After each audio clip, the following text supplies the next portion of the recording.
Picture this. You're in the market to get a new pet. You find yourself choosing between the two most popular options, a cat or a dog. So you start to think to yourself about what it would be like to have a dog. So, well, Fido needs to go to the bathroom. However, it's raining outside. Oh, one more thing, you don't have a fenced-in backyard either. Not in this economy. So now you have to go outside. And heaven forbid if the little gremlin discovers his tail for the 50th time while you're outside in the torrential monsoon. That sent shivers down my spine. And if you can't relate, don't worry, you'll get there. My name is Derrick Matheny, and I'm here to persuade you that cats are better than dogs. And the ways to remember are as easy as pie. Practicality, independence, and an eagerness to help.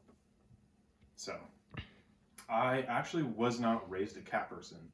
Growing up, we had a bulldog thing that was a basset hound / American bulldog. Her name was Lily, and she was dense. She was cool though. So, however, ever since I moved out, I got the opportunity to live with these two absolute units named Toaster and Loki. They are so cool. They're always down to cuddle. They also never judge me when I don't want to get up or do the dishes or shower or even do basic hygiene. They're just the best. That's them right there. So, moving on to practicality. As I said earlier with my introduction, dogs are just harder to take care of. So, let's start with going to the bathroom, right? You are literally an integral part to the dog having to go to the bathroom. Especially if you don't have a fenced-in backyard.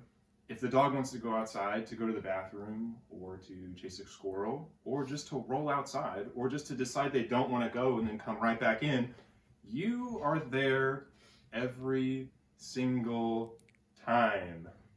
However, with the cat, they just have a litter box. All of a sudden, you catch yourself sitting there, absolutely gelling, watching some TV with your cat, and they just get up and leave. Where are they? You don't know. They could be plotting the world's destruction or using the bathroom. Who cares? You're not an integral part to that decision. They are, and that's it. To further my point, here's a classic situation. This dog can't handle this water and can't get out on its own. So here's its owner literally breaking his back to lift it out and get it away. Now, with a cat, that would never happen at all. So, some experts say that you only have to clean a litter box once a week. I don't know what germ-ridden world they're from, or like if my cats are just absolute units and I'm just like super susceptible to smell, but I prefer the litter box to be changed at least every other day. However, that's still miles better than 4, 5, 6, or 7 times a day with your dog just needing to use the bathroom. Moving on to the second point of practicality is that cats can clean themselves and dogs just can't. Animal science is actually proven that dogs cannot clean themselves to the ability that cats can. It's just how it works. You know, cats are like your favorite oven, self-cleaning, and dogs, just not. You gotta take them into the bathroom, spread peanut butter all over the wall, true story, watch as they lick it up, and hope that you wash them in time before they get out and shake all over you. It's literally the worst. So, for those two reasons, that's why they are easier to take care of. And they kind of sound independent too. Which leads me right into I, independent. So, a good way to compare and contrast dogs and cats in this form is that cats actually eat a lot better if you give them too much food because they're more independent than dogs. If you give a dog a huge trough of food, they're just going to eat and eat and eat until they're either bored or so full that they can't move, and then you have to pick them up just like earlier to take them outside. However, if you give a cat a big trough of food, they'll go back to their hunter and gatherer instinct and only eat as much as they actually need and then leave the rest for later because they're not a dumb dog. So, moving on, cats also foster positive mental traits.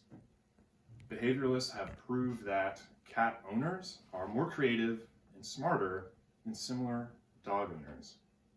Now, I don't know if that's because they're just casually plotting the world's destruction all the time, but who knows?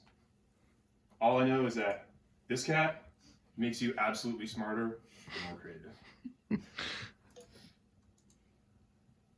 So, onto their eagerness to help. Cats start off doing this from day one. Cats are born blind and deaf, and that's where their ability to purr comes from. They mainly use this to let their mothers know where they're at. However, as they grow older, they use their purr as a sort of self-soothing technique to themselves and others, which includes you, the potential owner. Which is good because the cat actually cares about you and heals you. Meanwhile, if you're hurting your dog's there, they don't know what's going on. They just discovered their tail for the 51st time. So, another way in which they help you out is that they are capable of protecting you against multiple other things. Now, I'm not superstitious, but I'm a little stitious. And cats have been proven to help with the supernatural. Now, I get it. It's a lot of left field, but bear with me. So, cats have been known since ancient history to get rid of venomous snakes and protect the pharaohs, as cat remains have been found in pharaohs' entombments since the first Egyptian dynasty. This is further stated by a Medical News Today journal that 30% of cat owners have actually saw a reduction in supernatural activity since introducing a cat into the environment. And that's just pretty cool. So, I know I've been kind of joking around and trashing on dogs and telling you that cats are way better, which they are. However, cats also need us as much as we need them. A report from the ASPCA in 2021 said that in 2020, cats were euthanized at a rate more than double dogs were. Now, I don't know if this is because people just don't know what they're missing out on or what, but I know that these numbers speak for themselves, and that with all these great benefits, I don't know why we're not capitalizing on it. And cats need us more than dogs do in this situation because they just have it on their own.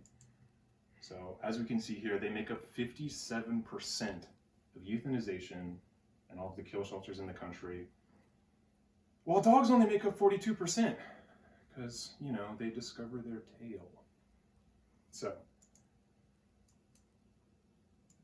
I get it, right?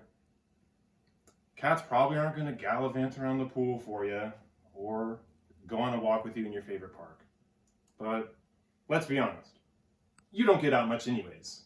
So just lean into it, curl up with your favorite book and your cat, and just remember that cats are way better than dogs. And it's as easy as pie to remember. Practicality, independence, and eagerness. Thanks for watching.